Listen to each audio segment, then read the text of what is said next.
প্রত্যেক শুক্রবার 2 রাকাত, একটা 25-এ মসজিদে ঢুকে, একটা 37-এ বাইরে। ঢাকায় কত বড় ডাকাত! একটা 25-এ ঢুকে, একটা 37-এ। এই 10 মিনিটের মধ্যে, 20 মিনিটের মধ্যে গড়ির দিকে চাইছে মনে 50 বার।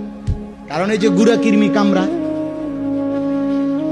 গুড়া কিরমি কামড়া, ইবলিসে কামড়া। ইবলিসে তো মসজিদের বাইরের থেকে ডাক দেয়, এতক্ষণ বইয়ে রয়েছে মসজিদে, কি করো, তাড়াতাড়ি বাইরে বেটা। তোর মতো লোক কি মসজিদে বইয়ে থাকুন না? এই জন্য ইমাম সাহেব সালাম ফিরাইতে দেরি,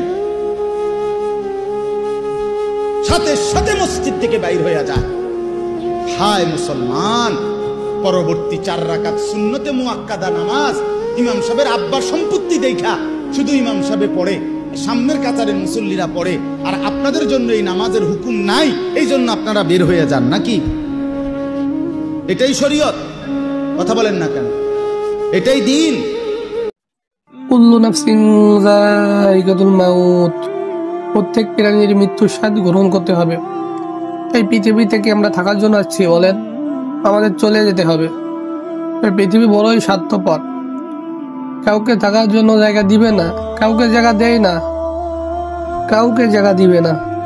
এই পৃথিবীতে কত বড় বড় ক্ষমতাওয়ালারা ছিল, কত টাকাওয়ালারা ছিল, কত পয়সাওয়ালা ছিল, কত দাপটওয়ালারা ছিল, কত সুন্দরী চেহারাওয়ালা নারীরা ছিল।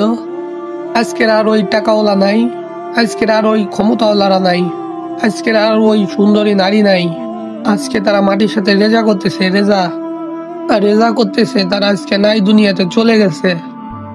অতএব দোস্ত গো, বুজুর্গ, তুমি কোন দুনিয়ায় সামনে, তুমি কোন দুনিয়ায় রঙে রঙিন হয়ে গেলা যে তুমি আজকে নামাজকে ভুলে গেলা? তুমি কি একটাবারও কল্পনা করো নাই?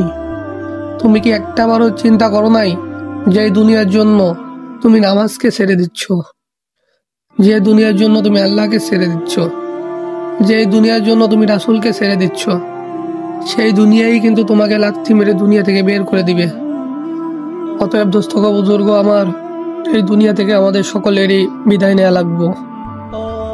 অতএব আমাদের আমল করা লাগবে কি লাগবে না?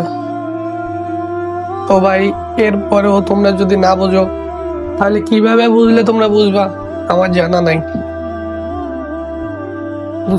ভাই ও বুজুর্গ, আশা করি সকলেই তোমরা আল্লাহর পথে ফিরে আসবে। আচ্ছা ভাইয়া, আমার ভিডিওটা কেমন হয়েছে একটু কমেন্ট বক্সে মতামতটা জানাবেন। যদি ভালো লাগে, যদি আপনাদের ভালোবাসা পাই, তাহলে